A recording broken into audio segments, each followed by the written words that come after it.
Hello, all. Welcome to Swan and Stone. With permission, Swan and Stone is pleased to republish Self-Fulfillment through the integration of Homeopathy, Coherent Breathing, and Qigong by Dr. Kenneth Silvestri, initially published in the Winter 2017 edition of Homeopathy in Practice. Narrated by Cecily Corazon. Kenneth Silvestri is a psychotherapist and certified classical homeopath. He offers a unique, integrative, and mindful approach to improving one's immune system by resolving emotional and physical problems. His doctorate is in anthropology and psychology from Columbia University, New York, and he has completed homeopathic certification programs with Luc Deschepper and David Little. Dr. Silvestri has published over 80 articles and conducted hundreds of workshops on interpersonal communication, forgiveness, stress management, family therapy, and homeopathy. He is currently completing a book entitled Widening Your Lens: How to See Your Life Differently, and is also an active black belt student of Aikido, a martial art based on peace and harmony. The major problems in the world are the result of the difference between how nature works and the way people think it works. Gregory Bateson.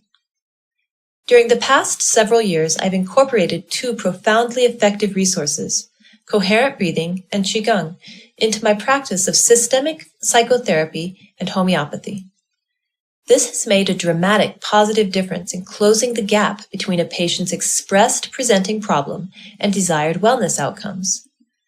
These resources have also made my process of determining the simillimum more effective and enable me to create therapeutic plans that allow for profound, quicker, and longer-lasting change. It is my sense that there are many mind-body methods that can enhance the homeopathic process.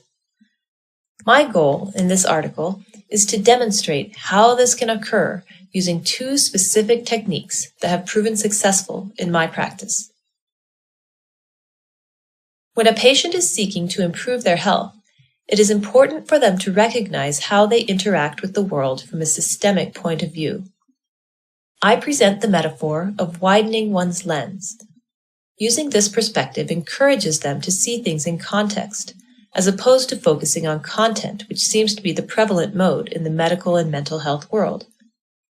This part-to-whole viewing supports a process that can create significant changes. Like in quantum physics, there may be two or more solutions to a problem that can each be correct. This framework is ecological and provides a better understanding of what needs to be altered for improved well-being.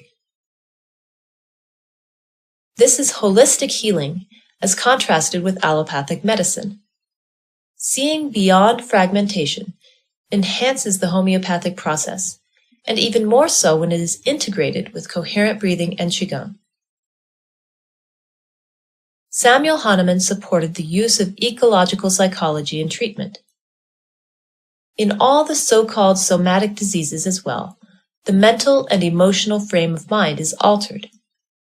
In section 211, he comments that this preeminent importance of the emotional state holds good to such an extent that the patient's emotional state often tips the scale in the selection of the homeopathic remedy. This is a decidedly peculiar sign which, among all the signs of disease, can least remain hidden from the exactly observing physician. Homeopathy is meant to address psychological and physical states, which have been proven and cured by its remedies. What follows is the framework that I use with patients, as well as a case study that utilizes this process to support the use of homeopathy. It focuses on emotional well-being and can provide a solid foundation for addressing physical ailments. It can also be adapted by a trained homeopath or used in conjunction with mental health practitioners. Being in the present. Isn't it wonderful the way the world holds both the deeply serious and the unexpectedly mirthful? Mary Oliver. By way of a starting point, let me share with you what I ask those seeking help in my practice. My initial question is simply, what is it that you are not getting in life that causes concern?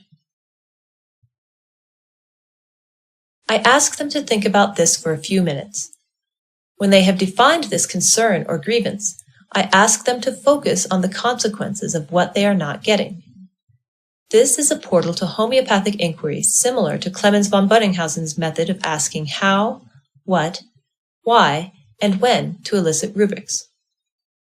Next, I ask them to describe how it looks and feels to not get what they want, and how this influences their life. At this juncture, I introduce coherent breathing with the instructions, breathe through the nose, fill up your stomach, and then gradually bring your breath up to your chest to the count of 6 seconds as you slowly raise your arms above your head. Exhale through your mouth, lips slightly pursed, to the count of 6 seconds as you slowly bring your arms down to your sides. Think of something positive and compassionate as you exhale. Repeat this a few times. This is coherent breathing, 5 breaths per minute, as compared to the average 15 breaths per minute that we usually take, with a simple added Qigong movement that allows the parasympathetic and sympathetic parts of the nervous system to be more in harmony. I follow by requesting that they relax their body from head to toe while creating a peripheral view. By widening their lens, I ask them to try and to see beyond the confines of their surroundings. I then ask them to pause and think about what is happening in their community, nation, and world. After a few moments, I have them bring their lens back to the original concern and ask themselves how their core concern or grievance affects them and is connected to all aspects of their life.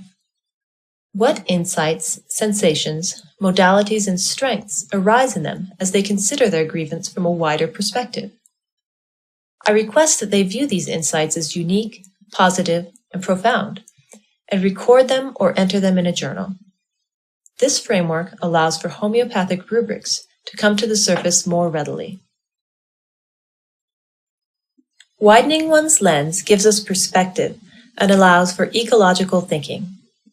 It also encourages us to see how we are all connected by an energetic charge, as author Lynn McTaggart suggests in her book The Field, or how we are made up of molecules traceable to high-mass stars that exploded their chemically rich guts into the galaxy, as physicist Neil deGrasse Tyson believes. We can feel our life energy when we focus on our qi. Recognizing this is love, but understanding how we are all connected is wisdom. To do this, it also helps to have a beginner's mind, as expressed by Vietnamese Buddhist monk Thich Nhat Hanh. The ultimate mantra that I have found through Aikido, a martial art dedicated to producing harmony in the world, is expect nothing and be ready for anything. During this process, unique expressions are brought up from the patient's subconscious, leading to further differentiations of possible homeopathic rubrics. Case study. Joanna, a 22-year-old woman, came to me because of pain from an ovarian cyst. Her physicians recommended pain medication and management. During the above exercise, she narrated feelings of guilt and a sense that she was being condemned by her family because of her relationship with a man of whom they did not approve. After widening her lens, I gently probed by creating a genogram, a psychological family tree, where she described being at odds with her parents since childhood. She always felt like she was doing something wrong. Her narrative was passionate and intense. The pain, both emotional and physical, that she was experiencing was a feeling of being swollen with shooting sensations. Her articulated grievance to the question of what she was not getting in life was, I am not getting vindicated from all the negative accusations about my behavior.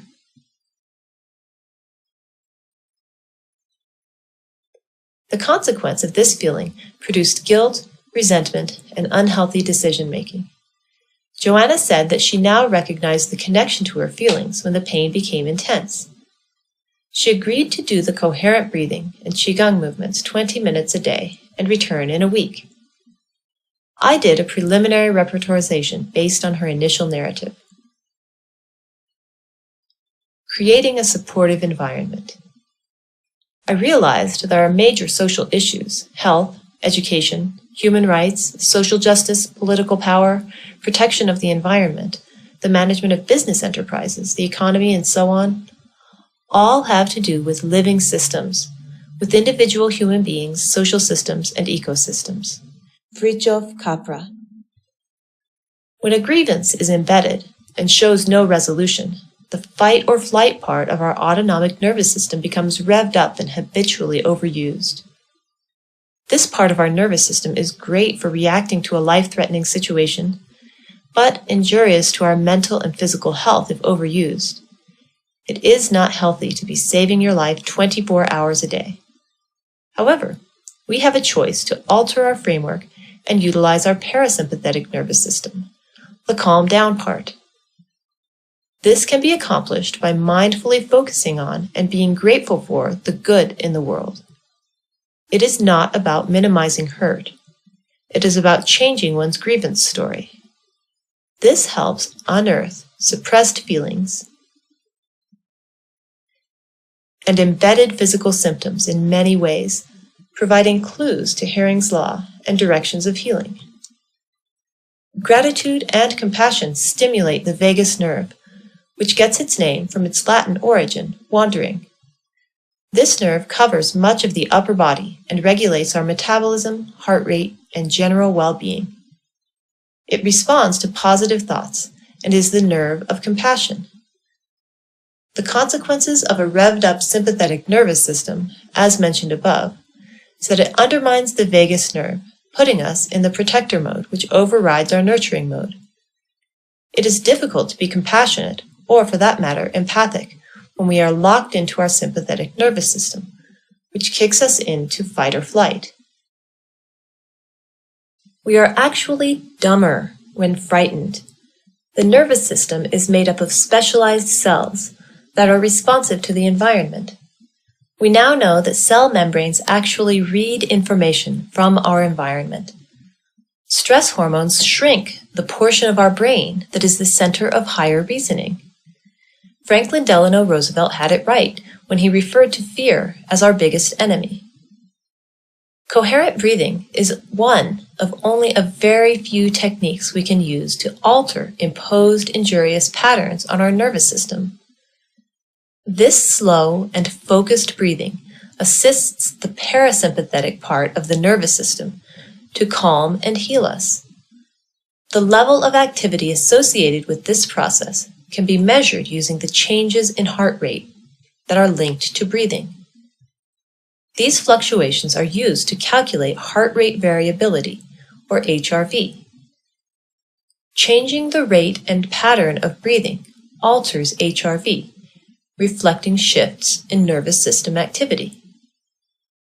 The vagus nerve is also activated by vibrational sensations throughout the body, such as the sound of Om.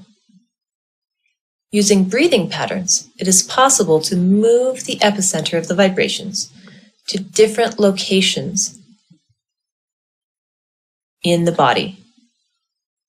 This presents a natural ally to homeopathic treatment, which strives to balance the immune system. Research clearly demonstrates that coherent breathing improves anxiety, PTSD, IBD, inflammatory markers, and heart issues. It also alleviates mental health patterns of schizophrenia, ADD, depression, trauma, abuse, and stress better than cognitive behavioral therapy and Alcoholics Anonymous.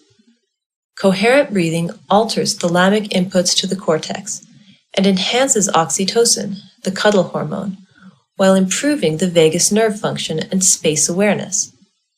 Most beneficially, it works with all temperaments and, in my experience, allows for homeopathic remedies to act in a much more positive manner. When Qigong, which has evolved over centuries and consists of very gentle movements, is combined with coherent breathing, it offers an effective, non-toxic process to improve one's autonomic nervous system and brain functioning. Case study continued. During my second meeting with Joanna, she mentioned that her self-esteem was low when becoming anxious. She initially had trouble relaxing and doing the breathing exercises, complained of being thirsty, and explained that being cold made her feel better. When she was able to get into a rhythm, her tone and description of her pain was more focused and with less anger and sarcasm. She exhibited an extroverted feeling temperament with much rigidity, preoccupation of fear, jealousy of those who were married, and guilt regarding her family. Her reasoning was somewhat egocentric. However, with the breathing and Qigong movements, she was expressing it with less anger. She was not confident that she could maintain it. The remedy was now confirmed, and she agreed to try lachesis in an LM1 potency to be taken once every 3 days as a test dose frequency.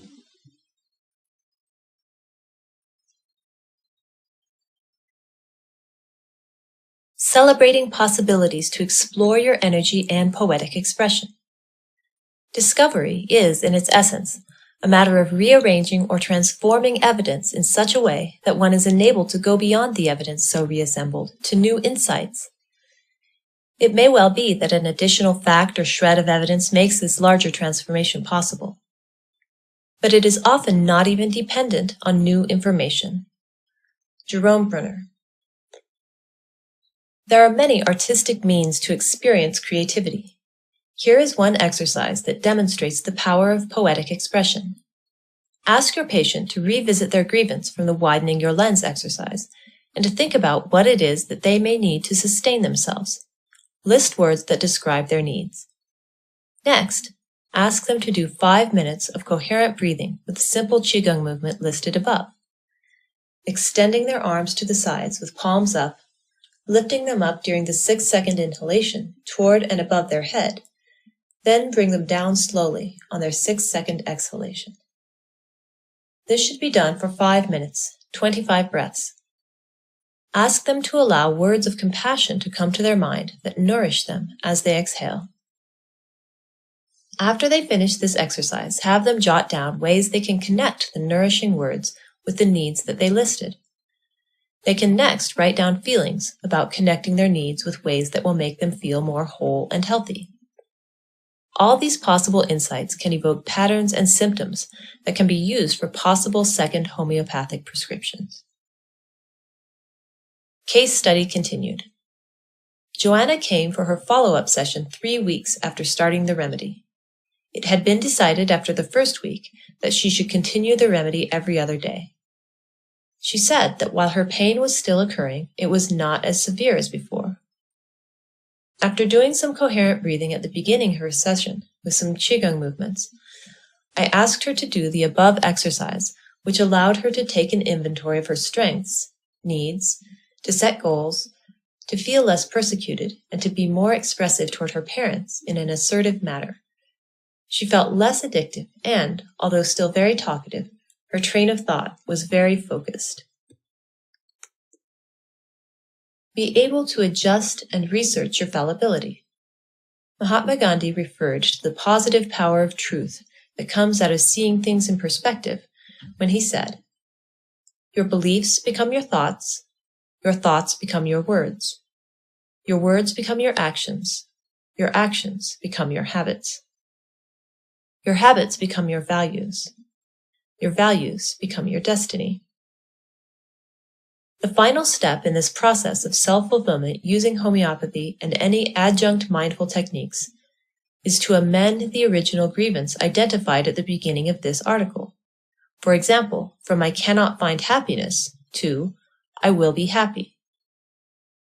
Patients should be encouraged to practice the above skills from this self-fulfillment process each day as if they are 1,000-year techniques or lifelong activities. Use of positive affirmations describing goals and accomplishments will clarify what one wants to see happening in their life. Part of the process is to have patients note how they are doing at the end of each day and make any adjustments needed to close the gap between where they are and where they want to be. There needs to be respect for fallibility by making adjustments to maintain a new paradigm of being truly healthy. Case study continued. The next follow-up session with Joanna was 6 weeks after starting the remedy. She now believed in her goal to be healthier. She had continued the breathing and Qigong exercises, expanding them by joining